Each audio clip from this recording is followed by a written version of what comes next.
Malnourished dogs living in deplorable conditions have been saved from a home in Washington County, and tonight we are hearing from the woman who came to their rescue.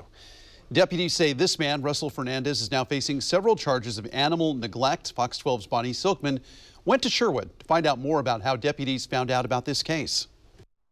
After nearly a month-long investigation, deputies went inside of this Sherwood home where they found dogs living in horrible conditions, many trapped inside very small cages. The man who lives here is now facing multiple animal neglect charges. But tonight we're finding out some of those dogs who lived here have already found happy homes. I've seen a lot of really bad abuse and neglect cases and rescued over 300 dogs, and this case shook me. Meredith Nolan with Agave Dogs Rescue says the animal neglect case stemming from this Sherwood home is one that breaks her heart every day. All they've ever known is a very sheltered life.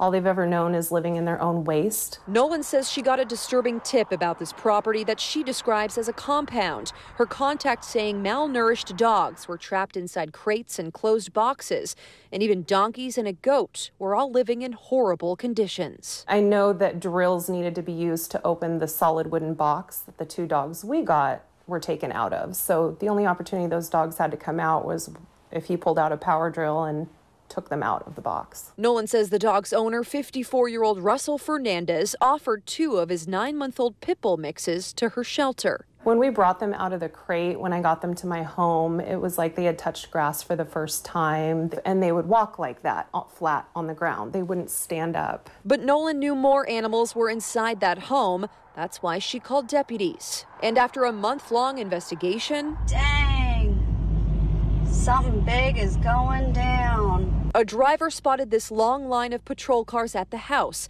This week, deputies arresting Fernandez and rescuing all the animals inside, where investigators also say they found brake sticks, tools used for dog fighting. The hygienic state of them was absolutely atrocious. They were stained in urine. They required numerous baths to get the smell off of them. They were the worst smelling dogs that I have ever had come through dog rescue. They were covered in their feces and their urine. But after taking care of those 2 pups named Bo and Norman, Nolan says they eventually found forever homes. Norman. This is Norman now. His new family in Portland sent us this video saying he's happier than ever. Oh, boy. Yeah. And as for Bo, good boy. He's found a new loving family in Vancouver. Gotta keep your head up, huh, buddy? Good boy. And remember, it's incredibly important to speak up. If you see something, say something. The rescue teams I spoke with tonight say none of this would have been possible if someone hadn't called and made that tip to start this investigation. Reporting in Sherwood, Bonnie Silkman, Fox 12 Oregon.